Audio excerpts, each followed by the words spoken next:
there, Becky here from 168 Fitness. So over the past couple of weeks I've been talking about how to keep active over the school summer holidays and how hopefully you and your children or grandchildren can work together and exercise together, so it makes it more fun but also gets them involved and allows you to keep up your exercise regime, but also gets them active and feeling good and sharing the benefits amongst the family. So hopefully you've been doing that and enjoying the benefits as well. It's never too late to get started if you've not already.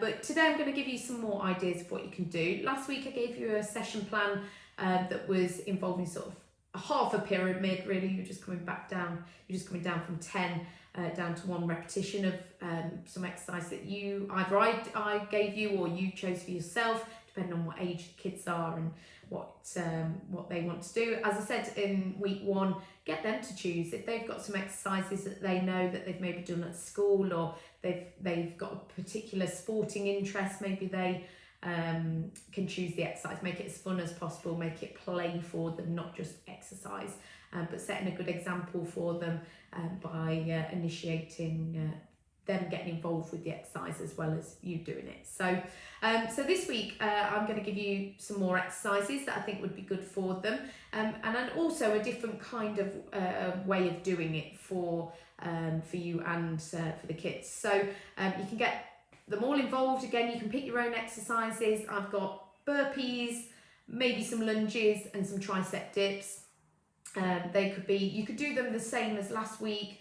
You could do it where starting at 10, do 10 burpees, and the other person, your partner or your child or whoever, is doing maybe a plank or doing a run on the trampoline or up and down step-ups or up and down the stairs or running up and down the garden or whatever space you've got. They're doing something to keep them moving, they're active whilst you're doing those burpees. Then you swap over, they do 10, then you swap over again, 9, 8, 7, all the way down to 1, etc. So you do the burpees first, then you'd move on to lunges, then you go on to tricep dips, or whatever you wanted to do and however much time you've got to do it. Alternatively, you could take one of those exercises per day, or you could come up with 7 different exercises for the whole week, and maybe have a little bit of a sticker chart or a whiteboard that you can tally things on, or give yourself a tick, or the kid as well, that when you do, you can obviously decide what's the right amount, but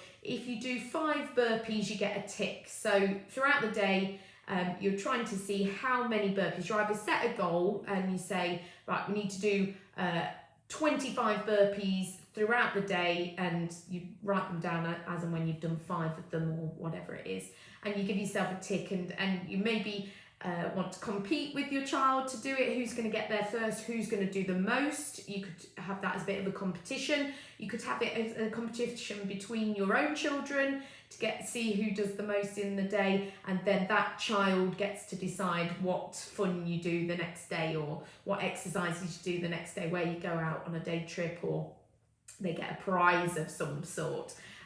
Try probably not incentivizing them with food, sweets, chocolate, anything like that, because it's a bit counterproductive, and it's also suggesting that those sort of foods are a reward, and we don't want that. We don't want them associating those sort of maybe treat foods with rewards, etc. So not great to be thinking like that, but something else, something that they want to be able to do, or they would like something to incentivize them, that your own children, what would work. So maybe using like a sticker chart, tally chart, something just up on the wall. Who's going to do the most of each of these exercises each day?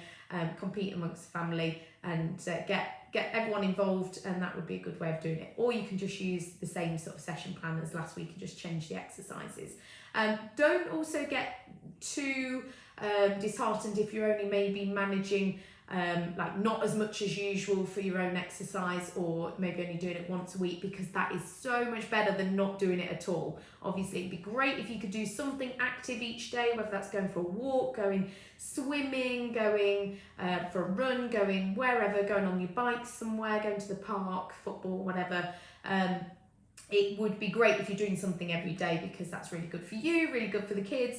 But don't put too much pressure on it. Make it just fun. Make it just like feel like it's just a natural thing that you would do during the school holidays, so that it's, you're not getting too stressed out with everything. I don't want to add extra pressure to what's always a busy time anyway. So try and fit something in, and I'll be back next week with another idea for how you can keep the kids active and yourself over the summer holidays.